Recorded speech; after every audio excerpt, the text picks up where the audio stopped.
Ici Londres. Voici notre 8e bulletin d'information. Veuillez écouter tout d'abord quelques messages personnels. Demain, la mélasse deviendra du cognac. Demain, la mélasse deviendra du cognac. Jean a de longues moustaches. Je répète, Jean a de longues moustaches. Française, Français, confinés, confinés. Un Ausweis pendant la guerre, ça avait une durée de validité de plusieurs mois. Mais comme vous, moi, mon Ausweis, je dois le renouveler chaque jour, chaque fois que je veux acheter à manger. Une amende de 135 €, voilà ce à quoi je me suis exposé en voulant acheter dans un magasin bio. Magasin non autorisé, m'a dit le flic. Bon, peut-être qu'il faisait du zèle, mais donc du coup vous commencez à connaître maintenant en fait le climat dans lequel nous vivons depuis que nous sommes entrés en guerre. Avec les lois martiales qui vont avec et qui découlent de cette déclaration de guerre, à quoi? À un micro-organisme, certes pathogène. Ces lois martiales me rappellent le tournage d'un film dont j'ai enregistré quelques séquences l'été dernier. La décroissance, soit on la subit amèrement, douloureusement, soit on la choisit et on construit son bonheur sur des bases moins matérialistes. Mais l'humanité ne peut échapper à la décroissance matérielle. D'ailleurs, nous l'avons oublié, mais à une échelle quasi planétaire, nous avons déjà connu des périodes de décroissance choisies. Par exemple, lors de la Deuxième Guerre mondiale, conscients d'une grave menace qui pesait sur le monde, les dirigeants des pays qui n'étaient pas encore envahis par le pouvoir nazi ont décidé de transformer radicalement leur économie en une économie de guerre. On a cessé de produire des voitures, des télévisions, des machines à laver pour réorienter les investissements vers les cultures vivrières et l'industrie militaire. Parce qu'il y avait une véritable volonté politique, tout ça s'est organisé très vite et très efficacement. Ce que nous avons été capables de faire pour gagner une guerre, pourquoi ne pourrait-on pas le faire pour gagner une paix véritable et durable ? Les solutions existent, il n'y a presque rien à inventer. Conscient d'une grave menace qui pesait sur le monde. La menace est bien plus grave aujourd'hui qu'elle ne l'était dans les années 40. De mon point de vue, le modèle économique sur lequel repose le capitalisme a fait bien plus de ravages que les 2 guerres mondiales réunies. Si on se réfère à ces périodes de guerre, cette décroissance, elle était choisie à la tête des États, mais subie par les populations. D'ailleurs, ces périodes ont été synonymes de privation, dans les pays conquis et occupés surtout, mais beaucoup moins aux États-Unis et en Grande-Bretagne, où on a mieux pu s'organiser pour préserver l'essentiel.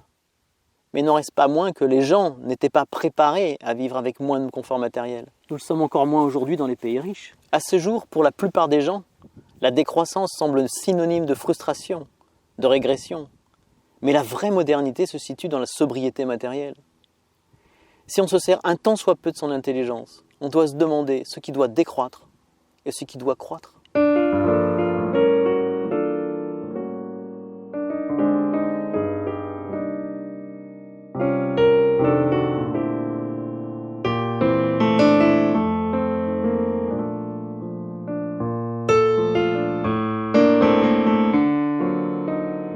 Quand j'ai tourné ce film l'année dernière, j'étais déjà très au fait de la crise systémique dans laquelle nous baignons, depuis, je dirais, un peu moins de 2 siècles. Mais j'étais loin d'imaginer cette modalité surprenante par laquelle l'effondrement de société s'accélère aujourd'hui.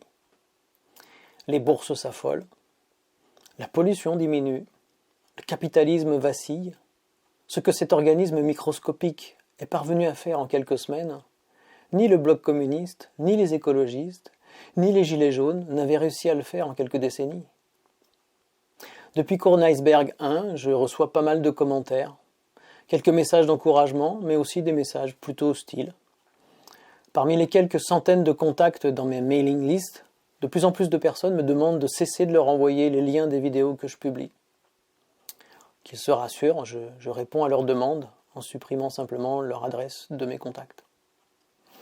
Parmi les critiques qui me sont faites, l'une d'elles revient parfois. Mon message est anxiogène. Je me garderai bien de les contredire, ils ont un peu raison. La réalité de ce que je décris est anxiogène. Et je ne décris pas que des réalités, je formule aussi des hypothèses qui certes ne sont pas toujours prouvées, mais qui, vous en conviendrez, sont très étayées par des arguments sérieux. J'ouvre donc des perspectives d'investigation au service de la santé publique et du bien commun. Ma dernière publication porte sur la peur.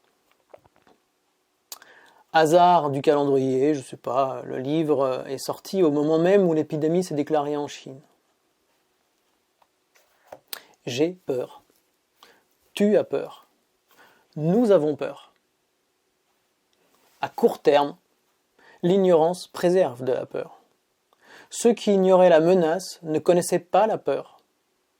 Avec insouciance, ils jouissaient des plaisirs fugaces que procurait notre société d'hyperconsommation.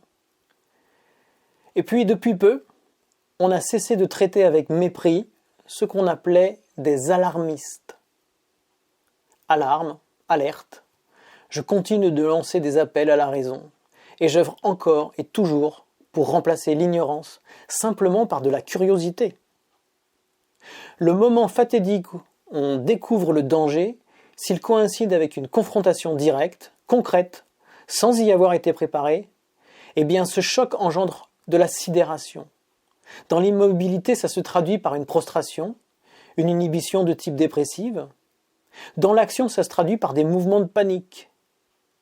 Quand la peur s'impose brutalement, c'est qu'on découvre tard, très tard, un danger. La plupart des tragédies se manifestent pourtant très longtemps avant qu'elles soient considérées comme telles. Ce sont les signes avant-coureurs dont j'ai parlé dans la première vidéo. Ces problèmes, vous savez, qu'on minimise et qu'on préfère ignorer. Toute cette poussière qu'on préfère mettre sous le tapis. J'ai pas envie de porter un jugement sur les personnes qui pratiquent la politique de l'autruche. Dans l'histoire de chacun, il y a des raisons éducatives et culturelles qui nous conditionnent de telle ou telle manière. Pour ces personnes, l'épreuve que nous vivons est beaucoup plus difficile à vivre et ils méritent toute notre compassion.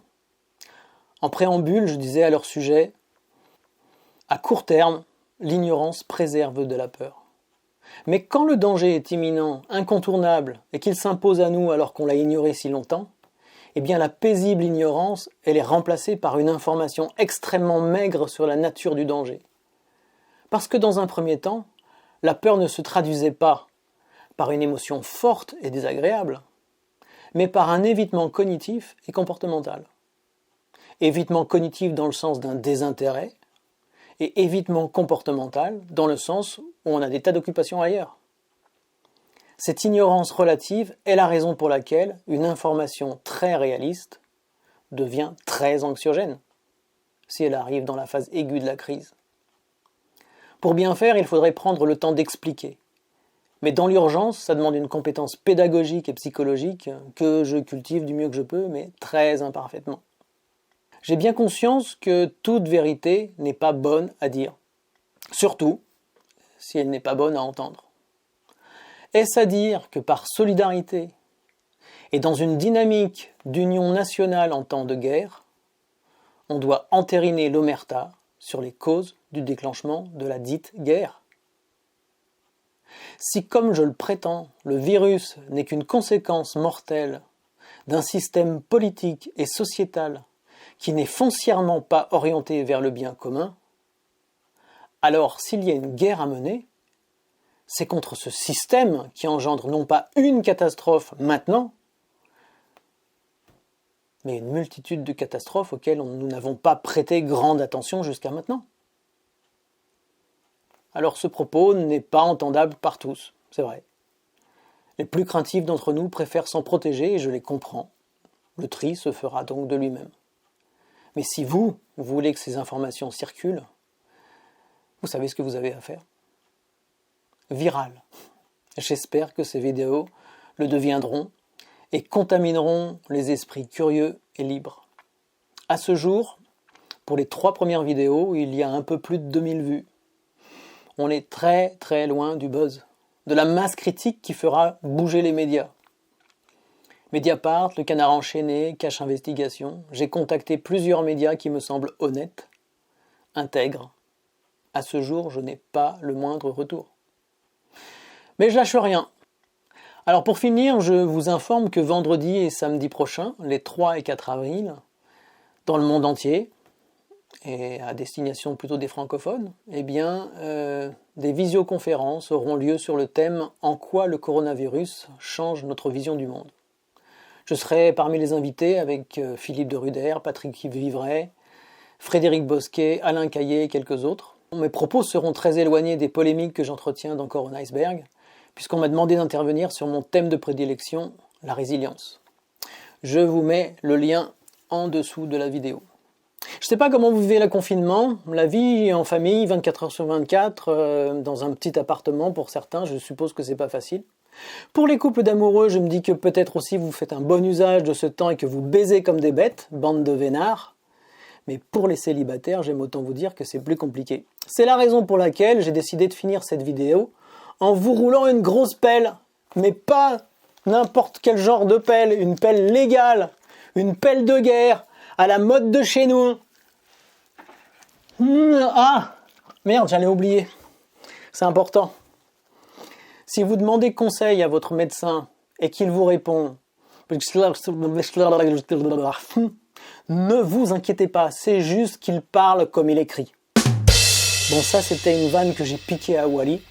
Du coup, eh bien, je vous mets un lien vers le teaser d'un de ces spectacles et ça vous fera passer un bon moment parce que vous avez peut-être bien besoin de rigoler, besoin de vous détendre.